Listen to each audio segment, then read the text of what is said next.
প্রধান উপদেষ্টা ডক্টর মোহাম্মদ ইউনূস বলেন দেশে এনে শেখ হাসিনার বিচার করতে হবে, তা না হলে দেশের মানুষ শান্তি পাবে না। দোস্ত, অন্যদিকে মুম্বাইয়ের রাস্তায় সলমান খানের পথ আটকালেন এক বৃদ্ধ মহিলা। আর এই বৃদ্ধার সঙ্গে ভাইজানের কথোপকথনের ভিডিও এখন বর্তমানে ভাইরাল। সালাম, নমস্কার দোস্ত।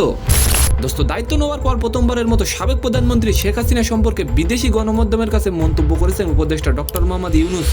ডক্টর মোহাম্মদ ইউনূস ভারতীয় গণমাধ্যম দি হিন্দুস্তান টাইমসকে দেওয়া এক সাক্ষাৎকারে তিনি বলেছেন, শেখ হাসিনাকে বাংলাদেশে আনুষ্ঠানিকভাবে ফেরত চাওয়ার আগ পর্যন্ত যদি ভারত তাকে সেখানে রাখতে চায় তাহলে সেখানে হাসিনাকে চুপ করে থাকতে হবে। ভারতে বসে হাসিনার দেওয়া রাজনৈতিক মন্তব্যকে বন্ধুসুলভ নয় বলে উল্লেখ করেছেন তিনি।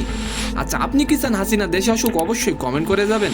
ডক্টর মোহাম্মদ ইউনূস আরও বলেন, ভারতে হাসিনার অবস্থান নিয়ে কেউ স্বাচ্ছন্দ্যবোধ করছে না, কারণ আমরা তাকে বিচারের আওতায় আনতে চাই। শেখ হাসিনা যদি চুপ থাকতেন তাহলে সাধারণ মানুষ তাকে ভুলে যেত, কিন্তু ভারতে বসে তিনি যে নির্দেশনা দিচ্ছেন তা কারোরই পছন্দ হচ্ছে না।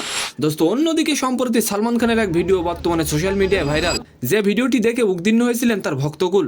বৃহস্পতিবার মুম্বাইয়ের রাস্তায় দেখা মিলল ভাইজানের। সালমানের মুম্বাইয়ের আসন্ন বিগ বস সিজনের টিজারে শুটিং করতে যাচ্ছিলেন ভাইজান। সেখানেই সালমানের পথ আটকালেন এক বৃদ্ধা বলেন তিনি নাকি সালমানের সুস্থতা ও নিরাপত্তার জন্য ভগবানের কাছে মানত করেছেন। সালমান হাসি মুখে কৃতজ্ঞতাও প্রকাশ করেন। সালমান খান বৃদ্ধাকে জানান সামনে দীপাবলিতে তাকে দামি শাড়ি উপহার দিবেন তিনি।